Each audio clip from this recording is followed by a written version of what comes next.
Welcome into the Prep Extra podcast. I'm Colton Stone alongside, as always, Chris Basnett. Another kind of short, light week of basketball, and we have another one upcoming this week. Teams kind of just figuring out where everything is. Again, I know we mentioned last week, you've got boys teams that are coming off of state title runs for football. You've got girls teams coming off of state volleyball runs. Everyone's just kind of trying to find their groove. As we all know, it kind of picks up New Year's tournaments, but in the past few days, is there anything that's maybe jumped out to you, Chris, especially in the city? Yeah, it's kind of that funny time of year where everybody's played a couple games. Some teams have played 2, some teams have played 4 more.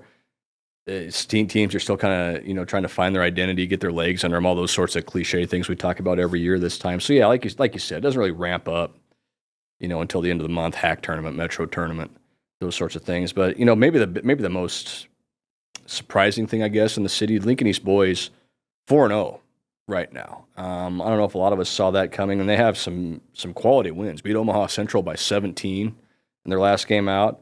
Beat Lincoln Southeast by 8 in the second game of the year. That was the night after Southeast, who I have ranked 6th in the ratings, beat number 2 Omaha West Side in the little pod tournament they had to open the year. And they've also got, an easy win over Columbus, and they beat Millard West by 2 in their season opener. So a 4-0 team for the Spartans, and 2 pretty good tests this week. They play at Lincoln High Thursday night. They play at Creighton Prep Saturday night. Chance to make 2 pretty big statements, against teams that are traditionally good to pretty good every year. So I think we'll find out a lot more about Lincoln East this week. Again, you don't maybe necessarily find out a ton about these teams at this point in the year, but you have an idea. Those are the last 2 games that Lincoln East is going to play before the moratorium. So they've got a chance to really go into the moratorium feeling really good about themselves. Obviously, if you get to 6-0, even if you split in your 5-0, you're sitting there going, well, maybe we're a little bit ahead of schedule right now.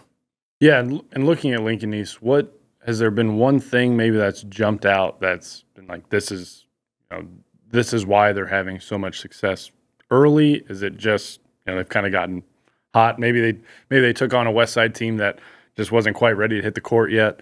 But maybe what's been the key to their success early on? I think they've been really consistent on offense. They've really been able to score it pretty well. 55, 59, 73, 71. Your first 4 games, you'll take that.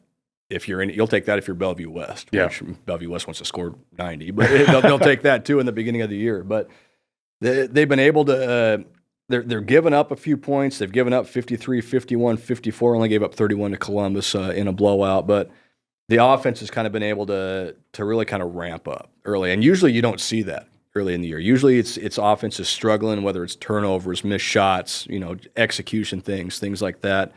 You've seen Lincoln East be pretty consistent offensively so far. And now what you hope, if you're the Spartans, is that continues for the next 3 months, because it's tough to do that for a long period of time. But if nothing else, you've got an offense that can keep you in games and give you a chance to win games. And at this point in the year, if you've got that, you're feeling pretty good. And you can work on the defensive side of the ball and improve that side of it. You had a chance to see Southeast as well. Tough loss in overtime against Millard North. As you mentioned, they have a loss against Lincoln East as well. What did you see in that Millard North game? Because that's, again, going against another school that's a perennial power, at least as of recent, a bunch of D1 guys coming through Millard North. That's been huge for them. New coaching staff, of course, for Millard North too, though. Maybe what's the takeaway from that game for Southeast? I think there was a lot of disappointment after that game for Southeast. They really looked good in the first half. Millard North played man-to-man against them, and Southeast sliced it up, to be perfectly honest with you. They looked great. Like a lot of Lincoln teams, Southeast has really, really good size, and they were using that to their advantage and making it look easy there for a while. And Millard North, which would probably rather not do this, but threw a zone at Southeast in the second half, a 2-1-2, a 1-2-2, kind of, a hybrid, whatever you want to call it. And Southeast just didn't knock down shots, and they talked about, we didn't do a great job of getting the ball to the short corner. We didn't do a great job of getting it to the high post with our size and doing some things there. So a real learning opportunity, I think, for Southeast. It's a team that is much improved. There's no doubt about that. Even in a loss, and even with as poorly as they played offensively in the second half, they still had a chance to win that game at the end of regulation, and maybe should have won that game at the end of regulation. Just couldn't get a shot to fall. So I think it's a deal where you'd rather lose that game now in the middle of December than lose it at the beginning of March or the end of February.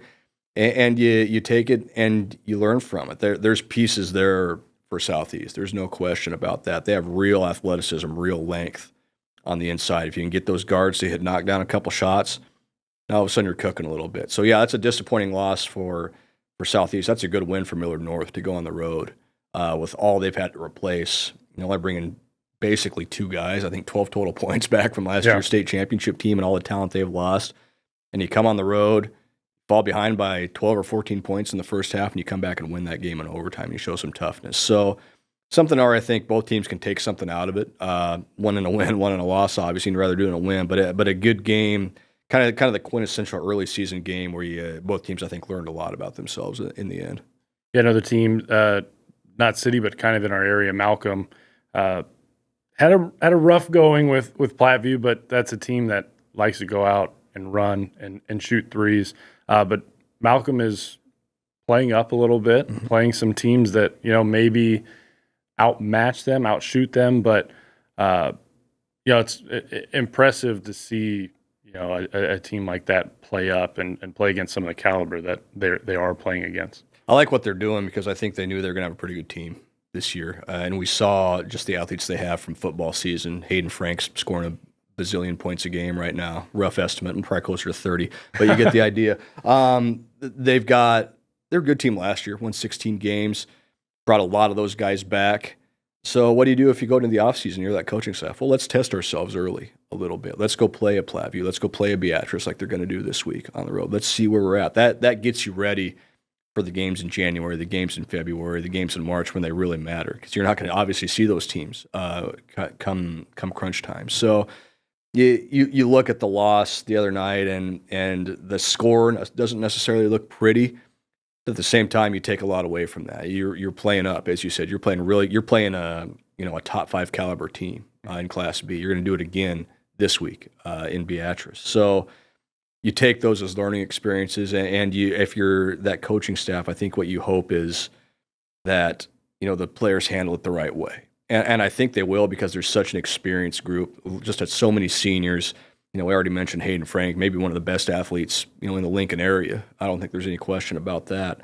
And so, yeah, they might lose this game against Beatrice. They might win it. We'll see. But at the same time, what you're doing is you're setting yourself out for later in the season for playing a schedule like that. Yeah, it probably didn't help that Platteview also had a kid hit a school record 10 3-pointers. And it wasn't Connor Milliken. It wasn't Milliken, exactly. Yeah.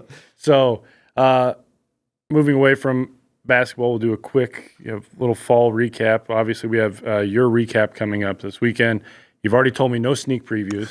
I may have already had a sneak preview, but none public yet. But we did have Super State, All-State volleyball come out this past weekend. Couple of city girls, and then pretty much dominated by the Metro. It kind of seems like, I know we said it a lot about football, and again, no sneak previews, but it does seem like still sometimes the powers that be kind of lean towards the metro area. Yeah, and look, we all know that the volleyball talent in Nebraska is off the charts good. Yeah. Whether it's Class A or Class D2, it doesn't matter. It's good talent, and Abby Wackel and Malaya Long make the team from Lincoln. Wackel, of course, for Lincoln Lutheran, Malaya Long for Southwest. Both deserving. Both are going to play high-level college volleyball. Then you look at the rest of the team and you go, oh, yeah, she should be there. Oh, yeah, she should be there. You're talking about Olivia Mock from Bennington, a Nebraska recruit. You're talking about Grace Heaney from Elkhorn North going to Purdue, another great Big Ten program. Stella Adeyemi from Papillion La Vista South is going to Hawaii, which that's all right. Go play volleyball in Hawaii for a few years. Lauren Medic from Papillion La Vista South. Destiny and Dom Simpson from Omaha Westside going to Creighton. It's just you can look up and down the list, and even as you get into the second teams, the Class B teams, the things like that, you see players. Oh, she's going here, she's going there. So I think it just tells you, there's a lot of talent in Omaha, yes, but there's a lot of talent statewide and a lot of college level talent statewide, and so not really any glaring omissions. No. I don't think from the Super State team. It's just a deal where you've got a lot of really good players. Yeah. Morgan Burke's going to Michigan and didn't make the Super State team for Omaha Cup. She's first team all Class B, all state. It just tells you kind of what the talent level is and the depth of talent. So yeah, that was this weekend or this last weekend. This coming weekend, as you said, Super State football's coming out. Going to finish tabulating the votes today. I had over 700 kids nominated among the different classes, so we're going to have to narrow it down. Going to be a lot of the usual suspects, guys that you're not going to be surprised. And again, that's from Class A, whether it's some guys at Omaha West Side who won the state title and, the Zane Floreses of the world and things like that. I don't think I'm breaking any news by telling you Zane Flores is probably going to be on the Super State team come Saturday.